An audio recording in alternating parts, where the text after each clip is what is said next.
Hello, my name is Robert McDonald. I'm the president of ipCapital Group. One of the questions we frequently hear about from our clients is how to value intangible assets.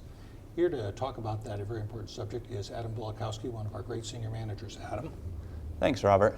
As you know, business headlines now regularly cite the increased demand for intellectual property, particularly patents. And of course, the key question is, what are those companies' intellectual assets worth? So today I wanted to share a few of the lessons ipCapital Group has taken away from its recent engagements in valuation, which range from private company fundraising to high-profile transactions. Now, of course, let's just focus on the key questions. What's it worth? And is that valuation realistic, rather than getting into the technical details? So the $1 million, or in some select cases, $1 billion question is, what is the portfolio's value? Why and to whom?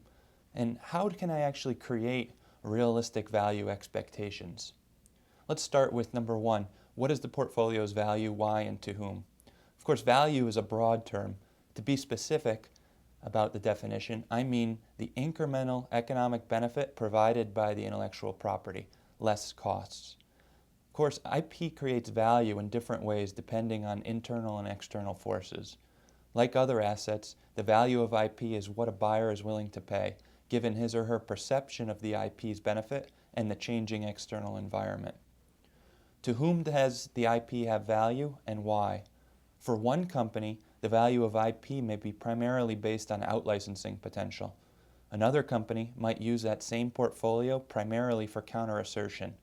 A third company might view that portfolio for competitive advantage in terms of a market entry barrier or processing cost advantage, and so on.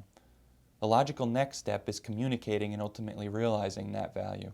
So an objective valuation is critical for strategic decision-making and communication with external stakeholders, such as potential investors or buyers.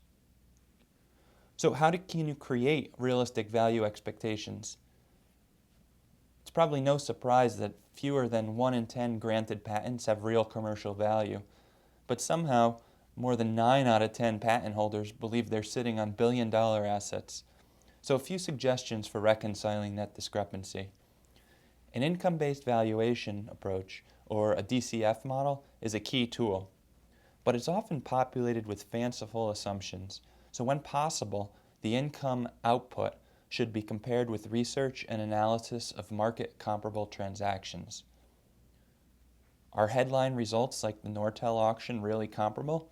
Well, usually not. A deeper analysis is certainly required. Then in terms of risk, your valuation methodology must estimate the economic value of IP adjusted for specific patent-related risk factors such as technical strength, commercial maturity, and obsolescence. In addition, you must continually refine your methodology with real-world feedback and experience. A thoughtful valuation analysis provides an understanding of how the assets create value. Only then can a company successfully manage and communicate these assets. I'll stop there, but I encourage listeners to go to the ipCapital website and/or contact me directly with questions. Thanks for listening.